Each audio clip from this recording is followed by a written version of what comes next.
Equation की बात करते हैं यहाँ पर। तो इक्वेशन जो है वो पीपीटी में जो दिख रहा है equation dn by dt equals to rn k minus n upon k, ये एक इक्वेशन। इस इक्वेशन को आपको डायरेक्टली क्या करना है, रन करना है, क्योंकि डायरेक्टली ये जो इक्वेशन है dn by dt जो है उसका क्या हो जाएगा rn k minus n upon k, ये जो है वो क्या है इक्वेशन। अब इसमें ये जो इक्वेशन दी हुई है इसको आपको पूरा प्रिपेयर करना है, ऐसे ही कोई मैथमेटिकल क्वेश्चन तो आते नहीं है इसके ऊपर। अब इसमें ये जो इक्वेशन है इसको आपको कैसे ध्यान में रखना है, तो एक मिनट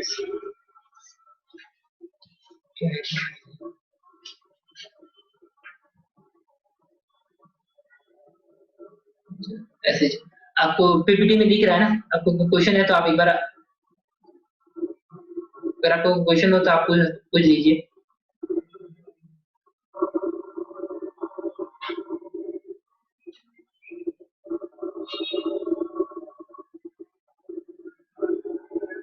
कोई क्वेश्चन?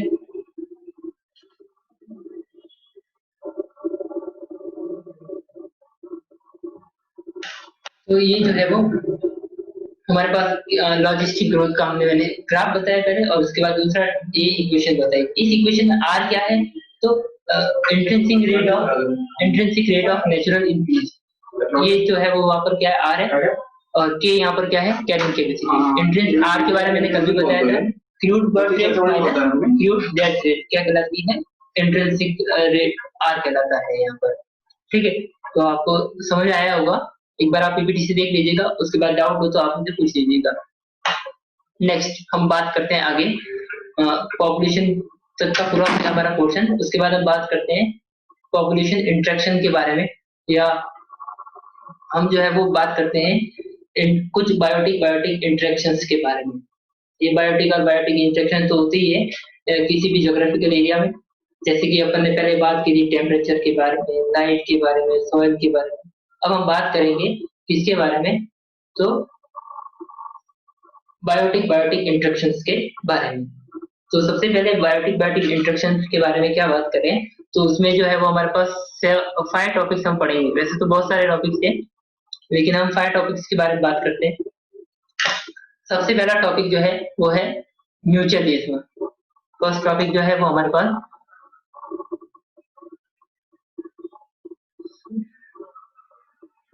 फर्स्ट टॉपिक जो है वो क्या है हमारे पास, म्यूचुअलिज्म। म्यूचुअलिज्म क्या है, तो म्यूचुअलिज्म एक ऐसा इंटरेक्शन है जिसमें इंटरेक्ट करने वाली दोनों ही स्पीशीज, जिसमें इंटरेक्ट करने वाली दोनों ही स्पीशीज को क्या होता है, बेनिफिट होता है, उसको अपन क्या बोलते हैं, म्यूचुअलिज्म बोलते हैं। यानी कि दोनों क्या होगा वहां पर प्लस प्लस, पहली स्पीशीज को भी फायदा हो रहा है और दूसरी को भी फायदा हो रहा है। आप पीपीटी अगर देख रहे हैं तो पीपीटी में ध्यान दीजिएगा, उसमें जो है वो म्यूचुअलिज्म टॉपिक लिखा हुआ है फर्स्ट, दोनों ही स्पीशीज को क्या होगा बेनिफिट होगा। अब कैसे बेनिफिट होगा और क्या है म्यूचुअलिज्म, तो म्यूचुअलिज्म किसे कहेंगे हम, ये क्या है एक सिम्बायोटिक रिलेशनशिप। सिम्बायोटिक रिलेशनशिप है, ऑब्लिगेट रिलेशनशिप है, और इंटरडिपेंडेंट रिलेशनशिप, यानी कि दो ऑर्गेनिज्म साथ साथ रहते हैं, दोनों एक दूसरे की जरूरत को पूरा करते हैं और अपनी लाइफ साइकिल कंप्लीट करते हैं। अगर दो ऑर्गेनिज्म साथ साथ नहीं रहेंगे तो वहां पर जो है वो दोनों में से दोनों स्पीशीज क्या हो जाएगी, वहां पर डिस्ट्रॉय हो जाएगी, सर्वाइव नहीं कर पाएगी। मतलब एक स्पीशीज अगर एक्सटिंक्ट हो गई तो उसके बाद उस पर डिपेंडेंट दूसरी स्पीशीज भी क्या हो जाएगी, वहां से एक्सटिंक्ट हो जाएगी। तो ऑब्लिगेट का है, सिम्बायोटिक का है, मतलब साथ साथ में, ऑब्लिगेट मतलब जो है वो ये दोनों एक दूसरे पर क्या है बिल्कुल इंटरडिपेंडेंट है।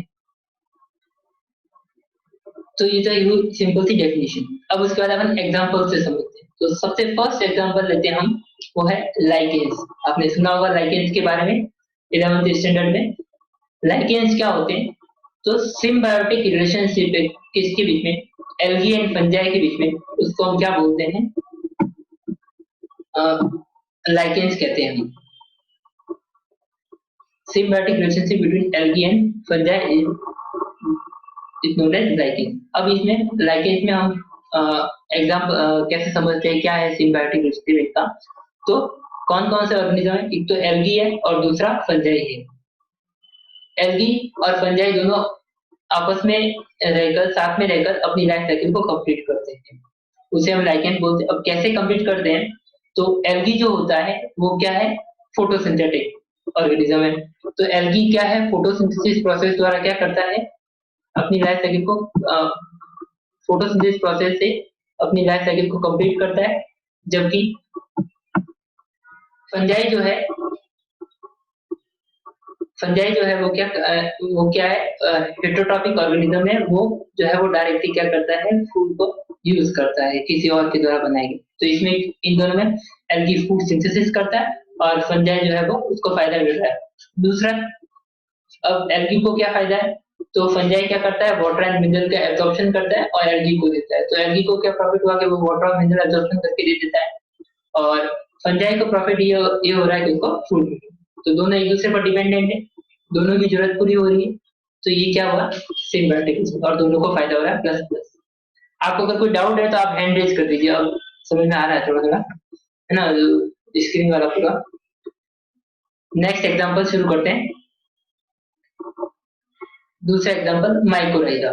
माइकोराइजा क्या है, तो सिम्बायोटिक रिलेशनशिप है किसके बीच में, फंजाई और हायर प्लांट्स की रूट्स के बीच में, जैसे कि पाइनस। फंजाई और हायर प्लांट्स की रूट्स का symbiotic relation same to same क्या है, फंजाई क्या करेगा, वाटर और मिनरल के एब्जॉर्प्शन में मदद करता है प्लांट को, ठीक है, और प्लांट उसके बदले में क्या देगा, उसको फूड देगा। तो दोनों एक दूसरे की जरूरतों को पूरा करते हैं, वो क्या हुआ, सिम्बायोटिक रिलेशन। अब इसका तीसरा एग्जांपल लेते हैं, fig tree and wasp. Fig tree और वास्प का, तो वास्प एक इंसेक्ट होता है, ये जो है वो क्या करता है, पॉलिनेशन में मदद करता है। अब पॉलिनेशन के बारे में भी आप जानते ही होंगे कि पॉलिनेशन क्या होता है, transfer of pollen grain from anther to stigma. Anther से स्टिग्मा की ओर ट्रांसफर होता है, वो क्या कहलाता है, पोलन ग्रेन का पॉलिनेशन कहलाता है। तो पॉलिनेशन जो है वो आपको पता ही है, इंसेक्ट के द्वारा मोस्टली कॉमन है।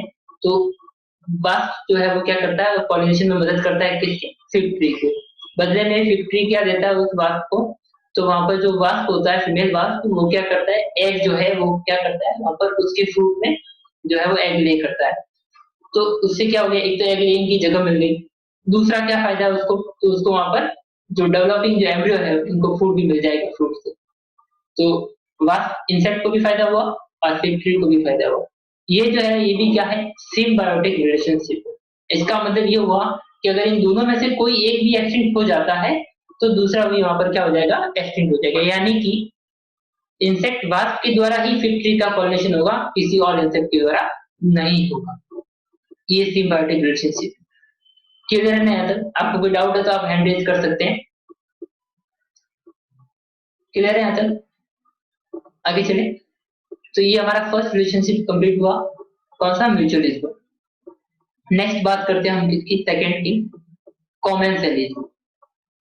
कॉमेंसलिज्म की बात करें तो कॉमेंसलिज्म क्या है, ये एक ऐसा रिलेशनशिप है जिसमें इंटरेक्टिंग करने वाले एक स्पीशीज को तो फायदा होता है, जबकि दूसरी स्पीशीज को ना तो फायदा होता है और ना ही लॉस होता है। तो इस इंटरेक्शन को हम क्या बोलते हैं, कॉमेंसलिज्म बोलते हैं। हम पीपीटी में लिखा हुआ है कि एक प्लस है और दूसरा जीरो किया हुआ है, प्लस और जीरो। तो एक को तो क्या हो रहा है, फायदा हो रहा है, और दूसरे को ना तो फायदा हो रहा है ना ही नुकसान हो रहा है। अब इसको हम एग्जांपल्स के द्वारा समझते हैं कि क्या है कॉमेंसलिज्म। सबसे फर्स्ट एग्जांपल लेते हैं सी एनिमोन का और हर्मिट क्रैब। सी एनिमोन और हर्मिट क्रैब जो है, सी एनिमोन आपको मालूम होगा सिरेंट्रेट जो फाइलम है किंगडम एनिमिलिया में, उसका जो है वो मेंबर है। और सी एनिमोन जो है उसके ऊपर टेंटेकल्स पाए जाते हैं जिनको हम बोलते हैं नीडोब्लास्ट या नीडोसाइट जिनको बोलते हैं, स्टिंगिंग टेंटेकल्स, वो जहरीले होते हैं। तो सी एनिमोन के पास क्या होते हैं, स्टिंगिंग टेंटेकल्स, पॉइजनस जो है वो टेंटेकल्स पाए जाते हैं। और जो हर्मिट क्रैब जो होता है वो क्या है, स्विमिंग में थोड़ा तेज होता है। तो सी एनिमोन और हर्मिट क्रैब जो है वो इंटरेक्ट करते कैसे, तो सी एनिमोन हर्मिट क्रैब की बैक पर जो है वो सर्वाइव करता है। तो जिससे हर्मिट क्रैब को क्या फायदा हो रहा है, तो सी एनिमोन के ऊपर जो टेंटिकल्स लगे हुए हैं उसकी वजह से उस हर्मिट क्रैब के पास प्रीडेटर नहीं आते, तो उसको प्रीडेटर से वो प्रीडेटर से बच जाता है हर्मिट क्रैब।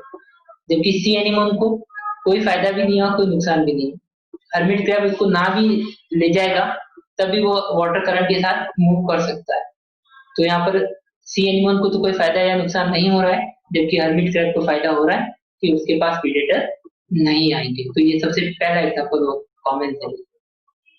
दूसरा एग्जांपल हम चलते हैं कॉमन सेलिज्म में।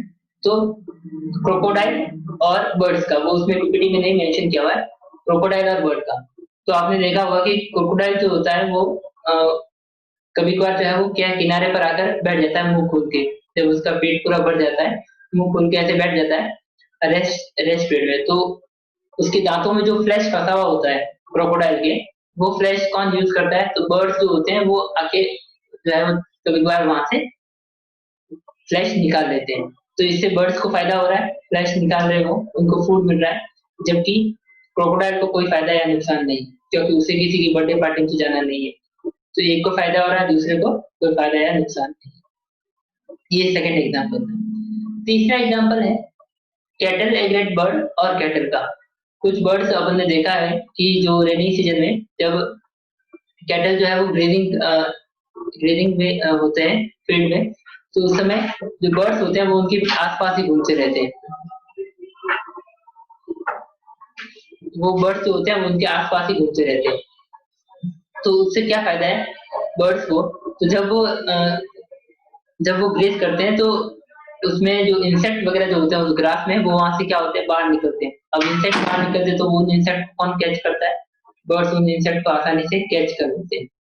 तो बर्ड्स को फायदा हुआ इंसेक्ट का, जबकि कैटल को कोई फायदा नहीं है, वो बर्ड्स वहां पर रहे या ना रहे। तो ये एक और एग्जांपल हो गया कॉमेंसरिज्म का। नेक्स्ट एग्जांपल की बात करते हैं तो epiphyte, orchid and mango tree. Epiphyte क्या होते हैं? तो ऐसे प्लांट्स जो दूसरे प्लांट के सपोर्ट से ग्रो करते हैं, उनको हम क्या बोलते हैं? एपिफाइट बोलते हैं। तो एपिफाइट जो है वो, यहाँ पर एपिफाइट है ऑर्किड। ऑर्किड जो है वो एक प्लांट होता है जो क्या करता है, मैंगो ट्री के सपोर्ट से ग्रो होता है। तो अब इसमें फायदा किसको हो रहा है? ऑर्किड को फायदा हो रहा है, और मैंगो ट्री को कोई फायदा भी नहीं है, कोई नुकसान भी नहीं है। तो एक को फायदा होता है और दूसरे को कोई फायदा या नुकसान नहीं होता है। तो इसको हम क्या बोलते हैं? कॉमेंसरिज्म बोलते हैं। तो ये हमने कुछ एग्जांपल्स जो है वो बताएं कॉमेंसरिज्म। एक बार देख लो, कोई डाउट हो तो मुझे पूछ सकते हो, आप हैंड रेज कर सकते हो अगर आपको कोई भी डाउट हो तो। कॉमेंसरिज्म, म्यूचुअलिज्म, या जो इससे पहले जो अपने लॉजिस्टिक ग्रोथ पढ़ा है उसमें भी आप एक बार अच्छे से 2 मिनट का समय लेकर देख लो, पूछ लो, है ना। लॉजिस्टिक ग्रोथ में आपको समझ में नहीं आया क्योंकि वो टेक्निकल प्रॉब्लम्स के कारण। क्लियर है ना लॉजिस्टिक ग्रोथ तक? कोई प्रॉब्लम नहीं? No sir. Okay, thank you. Next बात करते हैं कॉमेंसरिज्म के बाद थर्ड इंटरेक्शन की, वो है पैरासिटिज्म। पैरासिटिज्म जो है वो क्या है? तो पैरासिटिज्म एक ऐसा इंटरेक्शन है जिसमें इंटरेक्ट करने वाले दो स्पीशीज में से एक को तो फायदा होता है, जबकि दूसरे को क्या होता है? नुकसान होता है। प्लस माइनस वाली रिलेशनशिप है पैरासिटिज्म। अब पैरासिटिज्म के बारे में देखें तो सिंपल सा डेफिनेशन क्या है? तो पैरासाइट जो है वो क्या करता है? किसी दूसरे होस्ट के ऊपर सर्वाइव करता है, या तो होस्ट पे सर्वाइव करता है या होस्ट में सर्वाइव करता है, मतलब किसी दूसरे पर डिपेंड रहता है। इसमें जो छोटा ऑर्गेनिज्म जो होता है वो तो होता है पैरासाइट, और होस्ट जनरली क्या होता है? बड़ा होता है। इन जनरल ज्यादातर क्या होता है? पैरासाइट छोटे होते हैं और होस्ट बड़ा होता है। पैरासाइट की डेफिनेशन क्या है? पैरासाइट किसे कहेंगे? तो ऐसा ऑर्गेनिज्म जो किसी दूसरे ऑर्गेनिज्म पर सर्वाइव करता है फूड के लिए, शेल्टर के लिए, उसको हम क्या बोलते हैं? पैरासाइट बोलते हैं। तो पैरासाइट किस पे सर्वाइव करेगा? होस्ट पे। अब पैरासाइट के दो टाइप्स होते हैं, एक्टोपैरासाइट एंड एंडोपैरासाइट। एक्टोपैरासाइट क्या होता है? तो ऐसे पैरासाइट जो किसी होस्ट की बॉडी पर ग्रो करते हैं उन्हें हम बोलते हैं एक्टोपैरासाइट। और वो पैरासाइट जो किसी की बॉडी के अंदर ग्रो होते हैं उनको हम क्या बोलते हैं? एंडोपैरासाइट। एग्जाम्पल की बात करें एक्टोपैरासाइट की, तो एक्टोपैरासाइट का पहला एग्जाम्पल है लाइस ऑन ह्यूमन बींग्स, और दूसरा है हाथी का वो, इसमें रफ नहीं है, इधर तो जा रहा है सब।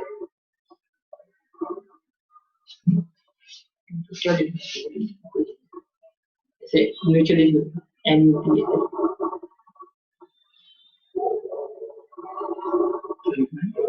एम्यूटी, अच्छा इतना छोटा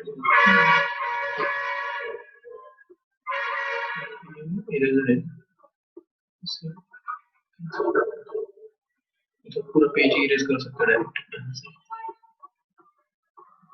ठीक है, बस एक बार दीजिए तो कोई क्वेश्चन के लिए कुछ तो भी बोल रहा है, कोई बोल रहा है नहीं, हम बोल रहे हैं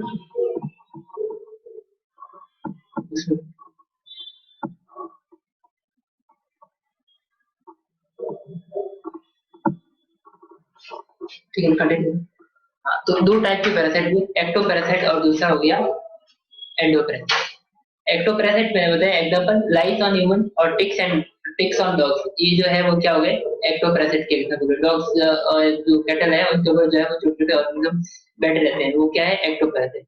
एंडोपैरासाइट के एग्जांपल की बात करें तो एंडोपैरासाइट के एग्जांपल क्या हो जाएगा? जैसे एस्केरिस है, ह्यूमन इंटेस्टाइन के अंदर सर्वाइव करता है। इकोलाई बैक्टीरिया है, ये तो क्या हो गए जो किसी की बॉडी के अंदर सर्वाइव करते हैं, वो क्या बोलते हैं हम? एंडोपैरासाइट। पैरासाइट जो होता है वो किसी भी होस्ट को जो है वो मारता नहीं है, वो क्या करता है? उसको फिजिकली वीक बना देता है, और उसे वीक बना देता है तो फिर तो दूसरा कोई भी ऑर्गेनिज्म है वो उसे आसानी से क्या कर सकता है?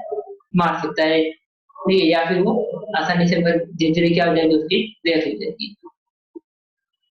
तो पैरासाइटिज्म क्या होता है और पैरासाइट के टाइप्स मैंने बता दी। अब इस सीधा चलते हैं एग्जांपल से समझते हैं पैरासिटिज्म को। सबसे पहले एग्जांपल लेते हैं हम पैरासिटिज्म में। कसकटा एक प्लांट है जिसमें लीव्स जो है वो नहीं होती है, और उसमें जो है वो क्लोरोफिल नहीं होता है। अब क्लोरोफिल नहीं होगा तो वहां पर क्या होगी? उसमें फोटोसिंथेसिस नहीं होगा। जब फोटोसिंथेसिस नहीं होगा तो फिर उसको जो फूड की जरूरत होगी, फूड की जरूरत कैसे करेगा? जरूरत पूरी कैसे करेगा? तो दूसरे प्लांट के सारे ग्रोथ करके वो फूड लेगा। तो जो कसकटा जो प्लांट है वो क्या है? एक पैरासाइट है जो कि दूसरे प्लांट के ऊपर डिपेंड करता है, और उन दूसरे जो प्लांट होते हैं उनकी स्टेम के सारे वो ग्रो करता है और अपनी फूड की रिक्वायरमेंट को पूरी करता है। तो ये भी एक टाइप का क्या हुआ? पैरासाइट हुआ, कसकटा प्लांट पैरासाइट हुआ। और एग्जांपल की बात करते हैं ब्रूड पैरासिटिज्म। ब्रूड पैरासिटिज्म में क्या होता है? तो ब्रूड पैरासिटिज्म में आपने सुना होगा crow and cuckoo bird. Crow और कोकू बर्ड जो होते हैं इनके जो एग्स होते हैं वो नियरली कैसे होते हैं? एकदम दिखने में क्या होते हैं? सिमिलर होते हैं। अब इनके एग सिमिलर होते हैं तो यहाँ पर जो कुक्कू बर्ड जो होता है, कोयल जिसको बोलते हैं, वो क्या करता है कि ढूंढता है, जब उसका एग देने का जब टाइम आता है तो वो क्या करता है? ढूंढता है कि क्रो के नेस्ट कहाँ पर है, और जहां पर क्रो के नेस्ट होते हैं वहां पर वो अपने एग को क्या करता है? डाल देता है, एग लेइंग नहीं करता है क्रो के नेस्ट में। और फिर क्या करता है? क्रो जो होता है उसको मालूम नहीं चलता है कि अपने एग है या दूसरे के, तो वो उसको भी क्या करता है? इंक्यूबेट करता है। इंक्यूबेट करने का मतलब होता है कि टेम्परेचर देना। तो उसको वहां पर क्या करता है? वो इंक्यूबेट करता है। तो इससे कुकू को क्या हो रहा है? यहाँ पर फायदा हो रहा है कि उसके जो है वो क्या हो गया? एग जो है वहां पर किसके द्वारा इंक्यूबेट किए जा रहे हैं? क्रो के द्वारा। तो ये एक टाइप का क्या है? फ्रूट पैरासिटिज्म कहलाता है। ये पैरासिटिज्म में थोड़ा सा अलग सा टॉपिक क्या है? फ्रूट पैरासिटिज्म, जिसमें कोयल जो है, बर्ड जो है वो क्या करता है? दूसरे के क्रो के नेस्ट में एग ले करता है। क्लियर है यहाँ तक पैरासिटिज्म के बारे में? उसके बाद एक छोटा सा क्वेश्चन आता है कि पैरासाइट के पास क्या क्या क्वालिटीज होनी चाहिए, या क्या क्या ऐसी फीचर्स है जिसके कारण वो सर्वाइव कर पाता है होस्ट के अंदर? ये इंपॉर्टेंट क्वेश्चन है। तो पैरासाइट के पास क्या कैरेक्टरिस्टिक होनी चाहिए? तो पहला तो ये कि पैरासाइट जो होना होता है वो छोटा होना चाहिए।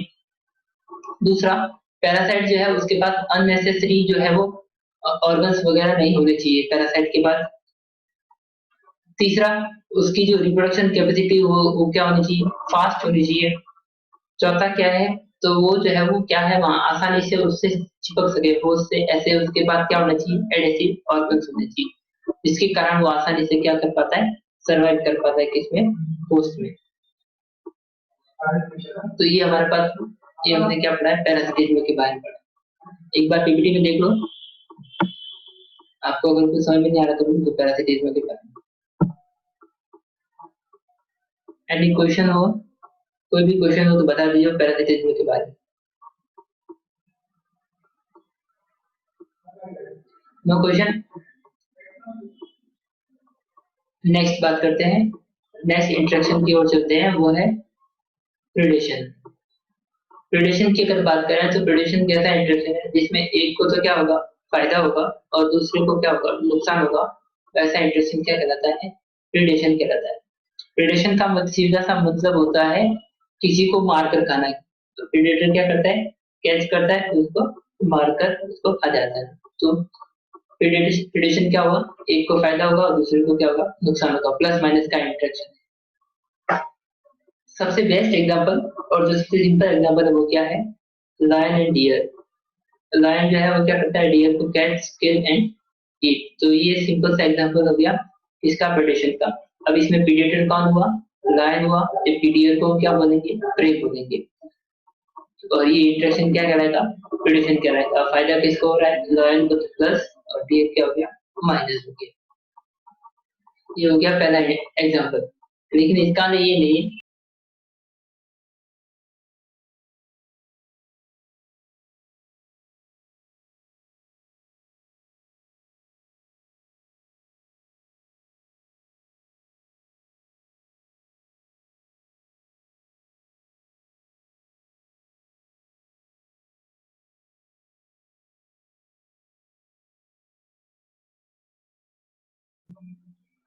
प्रेडेशन जो है उसमें क्या होगा, तो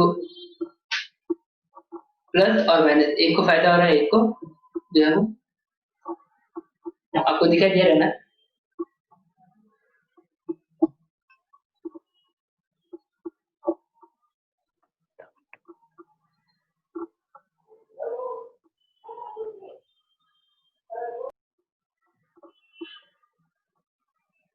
तो प्रेडिशन, चलिए वो चला गया था अपने आप।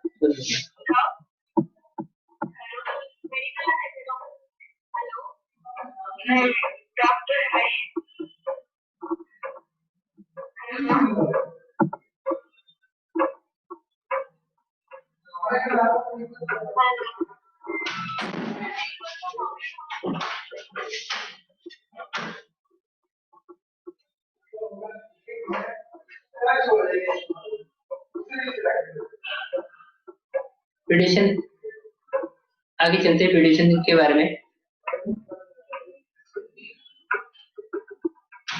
तो प्रेडिशन में प्रेडेटर और प्रे हो गया। अब प्रेडेटर की जो है वो कुछ क्वालिटीज होती है या कुछ कैरेक्टरिस्टिक होती है, जैसे कि प्रेडेटर जो होते हैं वो prudent in nature. Prudent in nature का क्या मतलब हुआ कि वो जो है वो क्या करते हैं, ध्यान रखते हैं कि प्रे पॉपुलेशन जो है वो एक्सटेंट भी नहीं होनी चाहिए।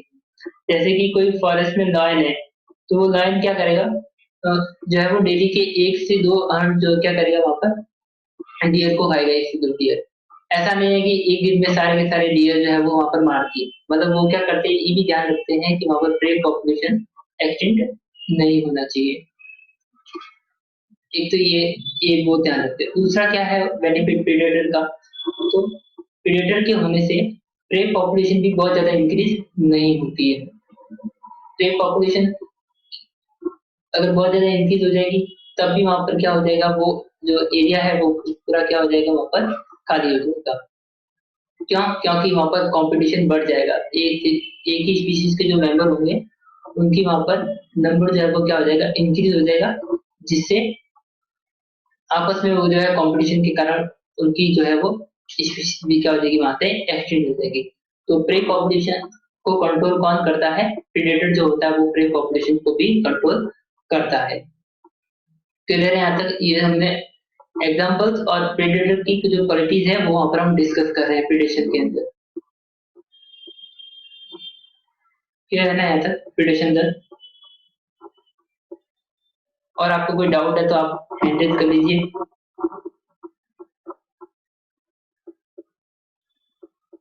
प्रिडिक्शन में कोई एग्जांपल अगर आपको नहीं समझ में आ रहा है या कोई आपको मालूम नहीं चला तो आप बता सकते हैं।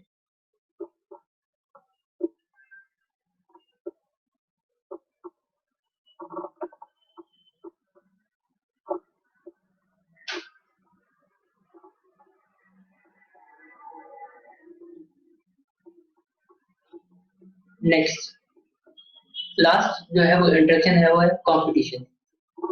कंपटीशन की बात करते हैं।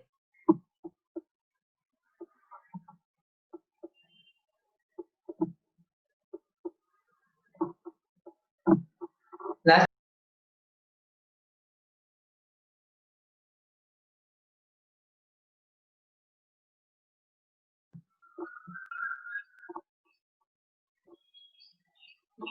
लास्ट इंट्रोडक्शन कंपटीशन की बात करते हैं। तो कंपटीशन क्या है?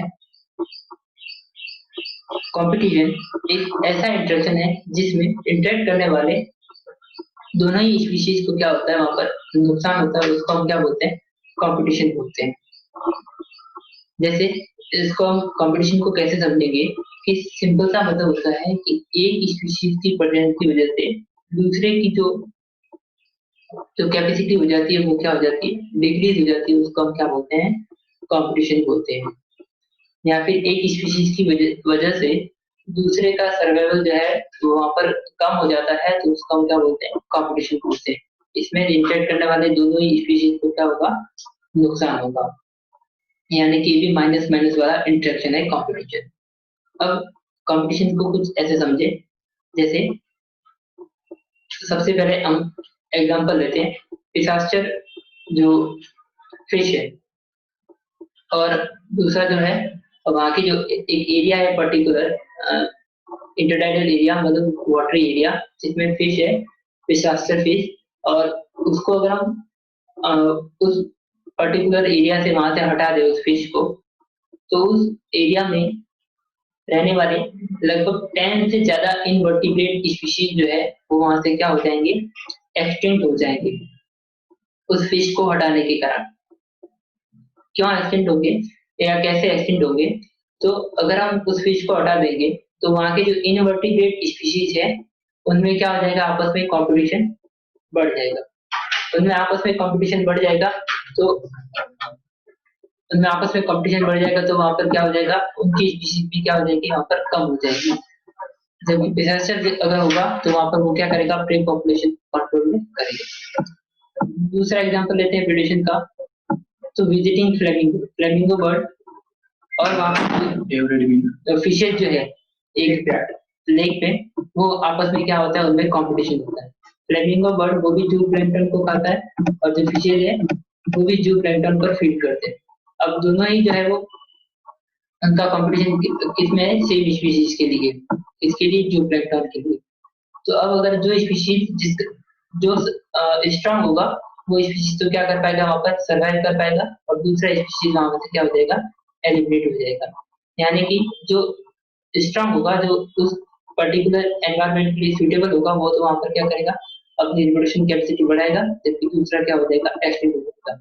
यानी यहाँ पर कौन सा कॉन्सेप्ट लागू हो रहा है? डार्विन का कॉन्सेप्ट यहाँ पर फॉलो हो रहा है, survival of the fittest. Clear है? हमने यहाँ पर दो एग्जांपल्स और देख लिए।